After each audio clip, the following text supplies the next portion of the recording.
Hello दोस्तों, आपका अपना चैनल में स्वागत है। चलिए देखते हैं हम क्वेश्चन।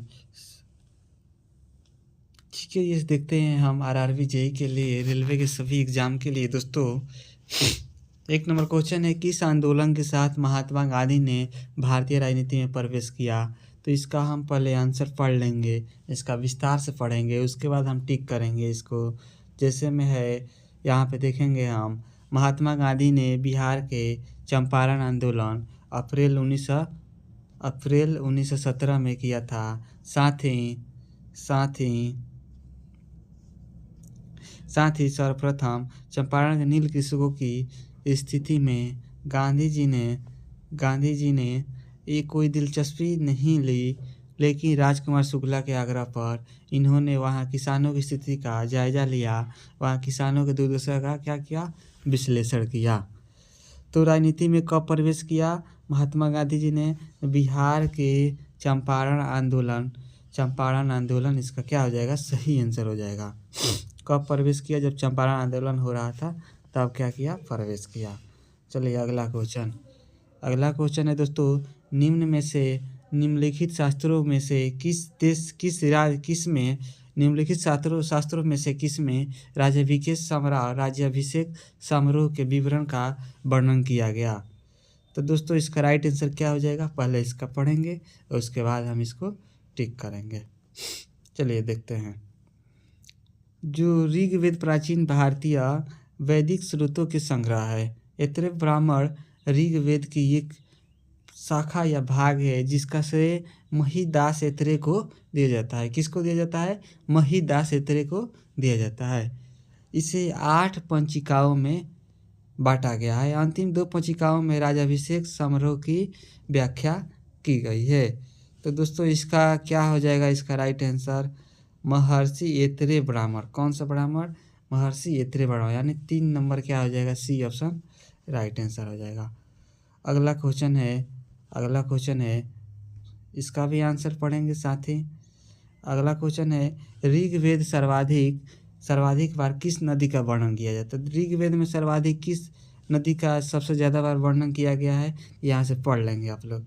इतना पहले पढ़ेंगे थे इसका आंसर, उसके बाद टिक करेंगे। सिंधु सबसे अधिक उल्लेखित नदी है। सिंधु सबसे मतलब क्या है, उल्लेखित। सरस्वती सबसे पवित्र नदी है। सबसे पवित्र नदी सरस्वती है। गंगा का उल्लेख 1 बार, जमुना का उल्लेख 3 बार और कृष्णा का उल्लेख 0 बार। मतलब हम यहाँ पे देखें, गंगा का उल्लेख 1 बार, जमुना का उल्लेख 3 बार है और कृष्णा का उल्लेख क्या है, 0 बार है। दिए गए विकल्पों में से सिंधु सबसे अधिक उल्लेखित नदी है। सिंधु क्या होगा, सबसे अधिक उल्लेखित नदी है। ऋग्वेद में सबसे प्रमुख नदी कौन है? सरस्वती है। ऋग्वेद में सरस्वती नदी पूर्व में जमुना और पश्चिम में सतलुज नदी के बीच बताई गई है। ऋग्वेद वैदिक संस्कृत सूक्तों का एक प्राचीन भारतीय संग्रह है। किसी भी इंडो यूरोपीय भाषा में सबसे पुराने और मौजूदा ग्रंथों में से एक है। तो इसका राइट आंसर क्या हो जाएगा दोस्तों? इसका राइट आंसर हो जाएगा सिंधु हो जाएगा इसका राइट आंसर। चलिए अगला क्वेश्चन देखते हैं। राष्ट्रीय पिछड़ा वर्ग आयोग की स्थापना कब हुई थी? राष्ट्रीय पिछड़ा वर्ग आयोग की स्थापना कब हुई थी? तो पहले इसका हम पढ़ लेते हैं। देखते हैं यहाँ पे, राष्ट्रीय पिछड़ा वर्ग आयोग की स्थापना 14 अगस्त 1993 को हुई थी। कब हुई थी? 14 अगस्त 1993 को हुई थी। यह एक संवैधानिक निकाय है। इसे संवैधानिक निकाय बनाने के लिए संविधान में 102वां संशोधन किया गया। जो राष्ट्रीय पिछड़ा वर्ग आयोग की स्थापना हो रहा है कब? 14 अगस्त 1993 को हुआ था। यह एक संवैधानिक निकाय है। इसे संवैधानिक निकाय बनाने के लिए संविधान में 102वां संशोधन किया गया। राष्ट्रीय पिछड़ा वर्ग आयोग सामाजिक न्याय और अधिकारिता मंत्रालय में अंतर्गत आता है। तो यहाँ पे क्वेश्चन क्या हो जाएगा? तो क्या हो जाएगा, 14 अगस्त 1993 इसका क्या हो जाएगा, राइट आंसर हो जाएगा। यानी 4 नंबर ऑप्शन क्या हो जाएगा, राइट आंसर हो जाएगा। चलिए अगला क्वेश्चन है, निम्न में दिल्ली के किस सुल्तान ने उत्तर भारत में कई शहरों की स्थापना की? उत्तर भारत में निम्न में से दिल्ली के किस सुल्तान ने उत्तर भारत में कई शहरों की स्थापना की? पहले पढ़ लेंगे। उत्तर भारत में कई शहरों की स्थापना की। फिरोज शाह तुगलक एक महान निर्माता था। उसने फतेहाबाद, हिसार, जौनपुर, फिरोजाबाद कि जैसे कई शहरों का क्या किया? निर्माण किया।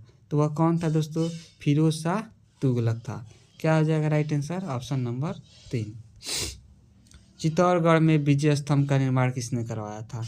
तो कौन करवाया था दोस्तों? अब यहाँ पे हम पढ़ेंगे, उसके बाद टिक करेंगे। मेवाड़ के राजा कुंभा ने महमूद खिलजी के नेतृत्व वाले मालवा और गुजरात की संयुक्त सेनाओं पर अपनी जीत की याद में विजय स्तंभ का निर्माण 1448 में कब करवाया था? 1448 में। कौन? मेवाड़ के राणा कुंभा। विजय स्तंभ का राजस्थान के चित्तौड़गढ़ में स्थित है। विजय स्तंभ कहाँ है? राजस्थान के चित्तौड़गढ़ में है। तो दोस्तों इसमें राइट आंसर क्या हो जाएगा? राणा कुंभा। क्या हो जाएगा? राणा कुंभा। अगला क्वेश्चन, यूरेनस के कितने उपग्रह है? यूरेनस के कितने उपग्रह है? तो यहाँ पे हम देखेंगे यूरेनस के कितने उपग्रह है। तो यूरेनस के 27 उपग्रह या चंद्रमाएँ हैं। उपग्रह चंद्रमा होता है, 27 को उपग्रह है। इनमें से अधिकतर अंतरिक्ष युग तक खोज नहीं किए गए। तो कितना हो जाएगा राइट आंसर? इसका 3 राइट आंसर हो जाएगा, यानी 27। 3 नंबर ऑप्शन 27 है। इसको भी पहले पढ़ लेंगे क्वेश्चन को। निम्नलिखित में से कौन सी भारत में सबसे पुरानी पर्वत श्रृंखला है? सबसे पुरानी पर्वत श्रृंखला कौन है? तो वह क्या हो जाएगा? अरावली हो जाएगा। अरावली पर्वत श्रृंखला भारत में पहाड़ों की सबसे पुरानी श्रृंखला है, क्योंकि कैम्ब्रियन पूर्व कालखंड यानी इतना मिलियन वर्ष पूर्व से है, ये बहुत पहले से है ये। चलिए अगला क्वेश्चन है, भारतीय अर्थव्यवस्था के स्वरूप को कौन सा सही है? तो वह कौन सा सही है? तो निम्नलिखित में से कौन सा सही है? तो इसका राइट आंसर क्या हो जाएगा दोस्तों? पूंजीवादी नहीं। भारतीय अर्थव्यवस्था के स्वरूप के बारे में निम्नलिखित में से कौन सही है? तो वह कौन सा सही हो जाएगा? मिश्रित अर्थव्यवस्था हो जाएगा। चलिए अगला क्वेश्चन है, पढ़ लेते हैं क्वेश्चन। इंद्रावती, प्राणहिता, साबरी इनमें से किस नदियों की महत्वपूर्ण उपनदियाँ है? तो गंगा है, गोदावरी है, कावेरी है, कृष्णा है। तो पहले पढ़ लेते हैं। गोदावरी भारत की दूसरी सबसे क्या है? लंबी नदी है। यह महाराष्ट्र में स्थित ब्रह्मगिरी पर्वत से उत्पन्न होती है। महाराष्ट्र में स्थित किससे उत्पन्न होती है? ब्रह्मगिरी पर्वत से उत्पन्न होती है। इनकी प्रमुख सहायक नदियों को दाएं किनारे की उपनदियों में बांटा गया है। इसकी प्रमुख सहायक नदियों को बाएं किनारे की उपनदियों और दाएं किनारों की उपनदियों में बांटा गया है। प्राणहिता, इंद्रावती, साबरी, गोदावरी की प्रमुख बाएं में क्या है? स्थित है।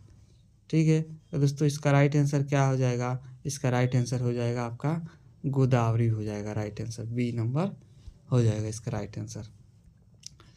चलिए अगला है केरल राज्य में निम्नलिखित में से कौन सा खनिज प्रचुर मात्रा में पाया जाता है? तो मोनाजाइट है, सोना है, लौह है, ग्रेफाइट। जो केरल राज्य में खनिजों के भंडार क्या है? संपन्न जैसा कि वहाँ भारी खनिज रेत मोनाजाइट अधिक मात्रा में पाया जाता है। ठीक है दोस्तों, तो इसका राइट आंसर क्या हो जाएगा? 1 हो जाएगा, यानी 1 नंबर ऑप्शन सही है इसका। चलिए इसको हम देखते हैं। अहोम के निम्न राज्यों में से किस राज्य में अहोम जनजाति रहते हैं? तो असम में, आंध्र प्रदेश में, मध्य प्रदेश में और झारखंड में। पहले इसको पढ़ लेते हैं, उसके बाद करेंगे। अहोम जनजाति भारत में रहते हैं। ताई व्यक्तियों के वंशज है जो 13वीं ब्रह्मपुत्र घाटी में रहने के लिए आए थे। उनमें अधिकांश क्या होता है? असम में रहती है, जो क्या बोलती है? असमिया बोलती है। वे अरुणाचल प्रदेश में भी पाए जाते हैं, अरुणाचल प्रदेश में पाई जाती है। लेकिन जो अहोम जाति है तो वह कहाँ का किस जनजाति में रहते हैं? तो वह है असम। 1 नंबर क्या हो जाएगा? राइट आंसर हो जाएगा। चलिए अगला है, किन देशों की मुद्राएं अक्सर हार्ड मुद्रा होती है? किन देशों की अक्सर मुद्राएं हार्ड मुद्रा होती है? तो हार्ड मुद्रा विकसित देशों द्वारा जारी की जाती है, जिसके पास एक स्थिर औद्योगिक अर्थव्यवस्था और स्थिर सरकार है, उसके द्वारा स्थिर सरकार है। कुछ सबसे आम हार्ड मुद्राओं में यूके पाउंड स्टर्लिन, जीपे यूरो और अमेरिकी डॉलर यूएसटी शामिल है। हार्ड मुद्रा अपेक्षाकृत स्थिर रहती है। विदेशी मुद्रा बाजार में केवल मामूली अल्पकालिक उतार चढ़ाव अनुभव करती है। ठीक है दोस्तों, तो इसका राइट आंसर क्या हो जाएगा दोस्तों? इसका राइट आंसर हो जाएगा विकसित देश हो जाएगा। अगला है तानिया सचदेव निम्नलिखित में से किस खेल से संबंधित है? तो तानिया सचदेव है एक भारतीय शतरंज खिलाड़ी है। कैसी खिलाड़ी है? शतरंज खिलाड़ी है जो अंतर्राष्ट्रीय मास्टर और महिला ग्रैंड मास्टर के फाइट खिताब विजेता है। वह एक शतरंज प्रस्तुतिकार और टिप्पणीकार भी है। तो कौन से हो जाएगा दोस्तों? शतरंज की खिलाड़ी है। कैसा? तानिया सचदेव कैसे खिलाड़ी है? शतरंज की खिलाड़ी है। चलिए, कान्हा राष्ट्रीय उद्यान कहाँ है? तो कान्हा राष्ट्रीय उद्यान कहाँ है इसका पढ़ लेंगे, उसका हम डिस्क्रिप्शन पहले। कान्हा किसली अभयारण्य, जिसे कान्हा राष्ट्रीय उद्यान भी कहा जाता है। किसली अभयारण्य, कान्हा किसली अभयारण्य जिसे कान्हा राष्ट्रीय उद्यान भी कहा जाता है, मध्य प्रदेश में स्थित है। कहाँ पे? मध्य प्रदेश में। ये भारत के बाघ अभयारण्य में से एक है जिसका निर्माण 1955 में किया गया था। 1955 में किया गया था। यह बालाघाट और मंडला जिलों में 940 किलोमीटर दो क्षेत्र से भी अधिक में फैला है। पशु विहार, वन जंजर और हॉल में बांटा गया है। तो इसका राइट आंसर दोस्तों कहाँ हो जाएगा? इसका राइट आंसर हो जाएगा Madhya Pradesh. 2 number right answer हो जाएगा। चलिए ठीक है दोस्तों, चैनल को लाइक और सब्सक्राइब करना है आप लोग को।